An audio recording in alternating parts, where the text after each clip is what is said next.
ചേട്ടന് കൊണ്ടുപോകാനുള്ള അച്ചാർ മറക്കാതെ കൊണ്ടുപോകണേ. നാളെ വൈകിട്ടത്തേക്ക് ഞാൻ അങ്ങ് എത്തിക്കാം. ഓ വരുത്തൊന്നുമില്ല, ഈ അടുത്തിടയ്ക്ക് ഒന്നും വരത്തില്ല. അറബി വിടത്തില്ല, 4 മാസത്തേക്ക് വിടത്തില്ല. ഓ നില വിളിച്ച് എന്തോ കരച്ചിലായിരുന്നു. പുല്ലെല്ലാം കൂടി ഇട്ടറിഞ്ഞിട്ട് ഇങ്ങോട്ട് വരാന്ന് പറഞ്ഞു. അത് കേട്ട് ഞാനും ഭയങ്കര കരച്ചിലായിരുന്നു. ഇനി ഇയാളങ്ങനെ ഇട്ടറിഞ്ഞ് വന്നാലോ? പിന്നെ ഒരുവിധ സമാധാനത്തിന് ഞാൻ അവിടെ നിർത്തി.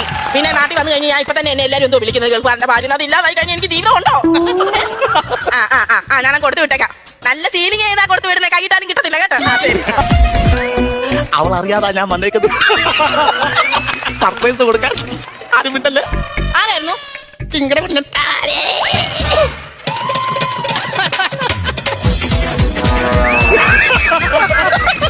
അങ്ങനെ തന്നെ നിങ്ങളെ പിടിച്ച് ഭിത്തിക്കകത്ത് കെട്ടിയിട്ട് ആരെ അടിക്കുവാ ചെയ്യുന്നത്? മേളിക്കറിയുന്ന ഉരുളെടുത്ത് താഴോട്ട് വന്നപ്പോഴത്തേക്ക് വന്ന് നിൽക്കുന്ന നിങ്ങള് മിണ്ടുന്ന പോലെ നിങ്ങൾ എന്താ കാര്യത്തിൽ ഇപ്പൊ ഇങ്ങോട്ട് വന്ന്